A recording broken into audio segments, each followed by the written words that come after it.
Good morning, traders. It is Monday, the 10th of October, 2016. It's 8:02 a.m. Chicago time, 9:02 Eastern. Thanks for joining me. I'm coming across with a new headset. Hopefully, you won't hear the clicking sound we heard last week, and it's nice and clear for you.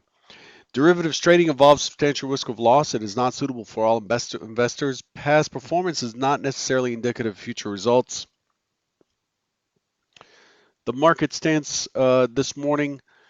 Markets allocated to risk with crude oil leading the pack up 1.55%, 155 basis points, trading at 50.58, followed by the DAX up 1%, Euro stocks up 0.9%, up 27 points. Then gold, and then we have the U.S. indices, the U.S. dollar, and then it looks like everything that is negative so far starts with the Euro bund and goes all the way through to the Japanese yen. Those are the products, the safety products. So the market is again, like I said, is allocating to risk this morning. Looks like um, we are hopping up to the higher end of Friday's range. We'll go over the details there in a minute. Real quick, while I have you, again, the goal is to make it brief, but Monday is the beginning of the week, so I'll cover a couple more charts just to set us up for the week. I want to remind everyone that tomorrow or on Thursday, there will be a webinar on depth and order flow analysis. We'll be looking at a new release of a product that I use to execute and analyze the market with. That is set for 4:30 p.m. Eastern Time on Thursday. If you want to register, two ways to do that. You can go to the shortened URL you see in front of your screen here, or more easily, you can go into the description of a YouTube video you're watching, and it's the first link in the description. So grab it there. As far as what we have on deck this week, looking at the calendar, today is fairly light. I want to remind you that today is Columbus Day, which is a public holiday. Banks and the exchanges are open, including the equities exchanges. However, some government offices and schools are closed. Not sure how that's going to affect our volume. I expect that it will in some way, but nothing major. The only thing we have to look out for today is ECB Speaker Visco at 12:30 Eastern. Not seeing anything else on the calendar going forward, but for the week, tomorrow, the key number to look for if you're trading the European markets is the German ZOO survey expectations, the prior 0.5. And then in the US, labor market conditions index, which is a new number, that comes out at 10 Eastern, no expected value. Fed Speaker Evans speaks tonight, actually, Monday night at 9:30. He's a non-voting dove, but he'll be speaking on economic policy in Sydney. And then tomorrow at 11 Eastern, we get Fed Speaker Kashkari. At noon, we get ECB Speaker Mersch. On Wednesday, nothing really major, but again, we get a parade of central bankers. ECB's Kerr speaks at the EU Parliament in Brussels. At 8 a.m. Eastern, we get Fed Speaker Dudley. At 9:40 Eastern, we get Fed Speaker George. Then we have the U.S. Fed minutes from the September 20 and 21 FOMC meeting. That's likely to be a mover. That's at 2 p.m. on Wednesday. And then at 4 Eastern at the cash close, we get ECB Speaker Mersch. On Thursday, we get import prices and the crude oil inventories. Again, we get Fed Speaker Harker at 12:15 on Thursday. But also EU's Juncker speaks at 9 a.m. Eastern on Thursday. Friday, we have the Chinese CPI coming in actually on Thursday night our time at 9:30 p.m. Eastern. But overall, Friday's got the key numbers for the week, key economic releases, starting with the retail sales core, PPI core, at 8:30. Then we get business inventories at 10 and University of Michigan prelim, which is definitely a mover at 10 on Friday, expecting 92.1. And of course, we get more Fed speakers, including Yellen. But let's look at Thursday night at 9 p.m. Fed speaker Kashkari. At 8:30 a.m. on Friday, Fed Speaker Rosengren, and then at 1:30 on Friday we get Fed Speaker Yellen. We need to pay attention to that. The other big item for this week, and this is getting drawn out, I know. The other big item for the week is the OPEC meeting. There's already chatter on that on the wire with the Russian Energy Minister Novak just a few hours ago at 4:40 Central, 5:40 Eastern, says he'll meet with OPEC's Secretary General on Wednesday, October 12th. He could wait production cut but prefers an output freeze. So from now until that happens, we're likely to see oil bouncing around as talking heads come out and try to boost the price. Their OPEC's goal is to raise prices by limiting supply, and they're having a hard time doing that. So that's what's on deck for the week. Now, let's take a quick look at Friday. Friday was really an interesting day. I wasn't here. There was no trader bite to compare.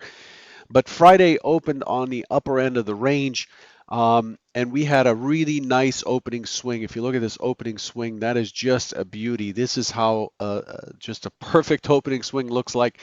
It pushes up far enough that we can see sellers stepping in, and then it pushes up low enough that we could see buyers stepping in and right back to the open.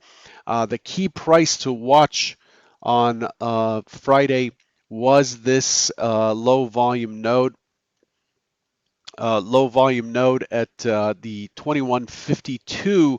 And if you look at what the market did, it stopped just ahead of it, pulls back to mid right there. Just a beautiful setup right there after breaking back into the range.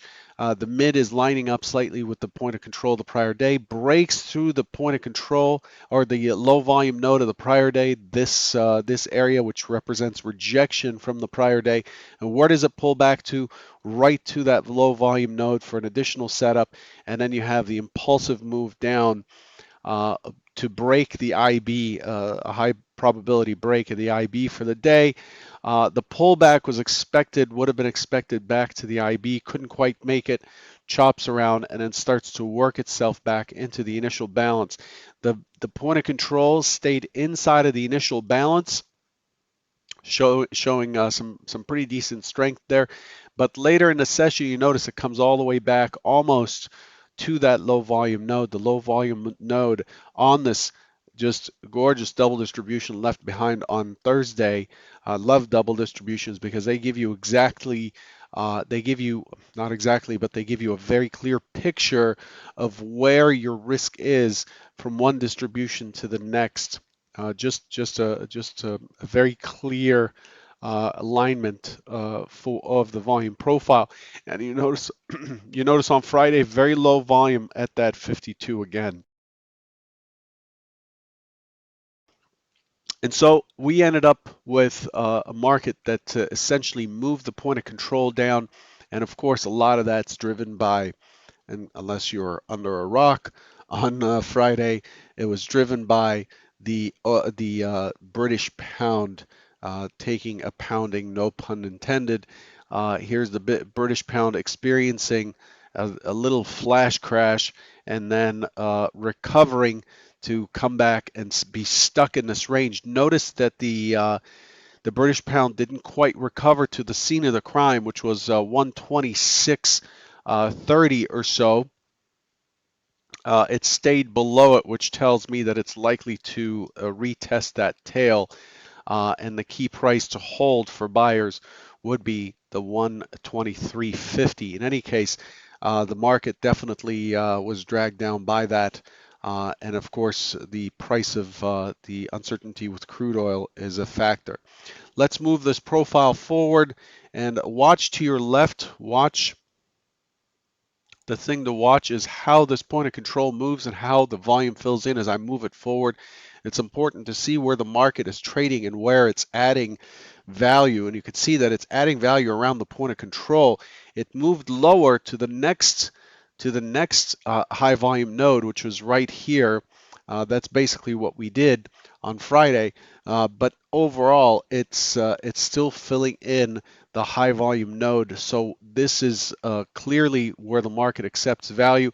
And if you recall on Thursday, I talked about the market testing 160.25, and on Friday, the high when it opened was at 21.59 and a quarter, missed it by 4 ticks. My expectation again from a couple of weeks ago continues as long as we don't breach that 21.10. The expectation is that we continue higher towards 21.70, then 74.75 or 72.75, and then to start pushing for new all-time highs. Going into the election, though, creates a caveat, but overall, when I look at the longer-term profiles, here's the composite since August 1st of all of the time slots traded in a profile, and you could see that last week, this is where we traded last week right here. You could see last week it tested lower, but overall the profile is incomplete to the upside, in my opinion. The expectation is that the profile would extend itself out to the upper end. So it's likely to start looking more like this as it pushes higher. There's a fair amount of resistance up here as we move up, but the key target, the key attraction up there will be 2175 or so, 2174.75, the number I just cited. So that's the weekly. If we remove, oh, let's make this a weekly. Just 1 second. If we remove that merge and go back to the weekly to see how we've moved from week to week, you see there's a clear pattern here of higher lows, right? So that tells us we're one time framing up. So we've got higher lows, but last week what we've done is we've put in lower highs.